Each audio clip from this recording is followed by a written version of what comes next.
ହେଇଥିବେ କିନ୍ତୁ ତାଙ୍କୁ ଟପି ଯାଇଥିବା ପିଲା ବି ବହୁତ ଅଛି। କାହିଁକି ନା ସେମାନେ ଭଲ ଲର୍ଣ୍ଣର ଥାନ୍ତି।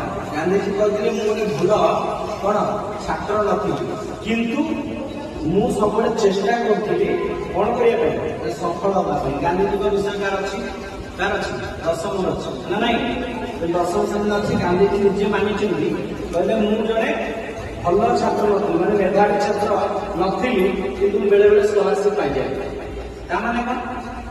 ତାମାନେ ସେ ଇଣ୍ଡିକେଟ୍ କରିଥିଲେ, ଆମକୁ ଗୋଟେ ଶିକ୍ଷା ଦଉଥିଲେ ଯେ ମୁଁ ସବୁବେଳେ କଣ ଭଲ ଆଚିଭ୍ କରିବାକୁ ଚାହେଁ, ମାନେ ମୁଁ ଚେଷ୍ଟା ଜାରି ରଖେ, ତେଣୁ ଫଳ କଣ ହବ ମୁଁ ସେଟା ଆଶା କରେ।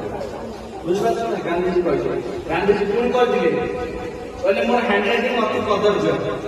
ମୁଁ ସେଟା ସ୍କୁଲ ବେଳେ ଭାବୁଥିଲି ଯେ ହ୍ୟାଣ୍ଡ ରାଇଟିଂ ମୋର ଖରାପ, କିଛି ଆବଶ୍ୟକ ନାହିଁ, ମୁଁ ତ ପାଠ ହଉଛି ମୋର ହ୍ୟାଣ୍ଡ ରାଇଟିଂ ଖରାପ ହୁଏ।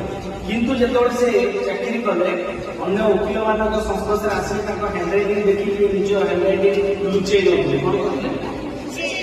ସେତେବେଳେ ସେ ରିଏଲାଇଜ୍ କଲେ ଜୀବନରେ ପାଠ ସହିତ ହ୍ୟାଣ୍ଡ ରାଇଟିଂ ବି ଦରକାର। ସେ ସେଟା ମାନିଛନ୍ତି ନା ନାଇଁ?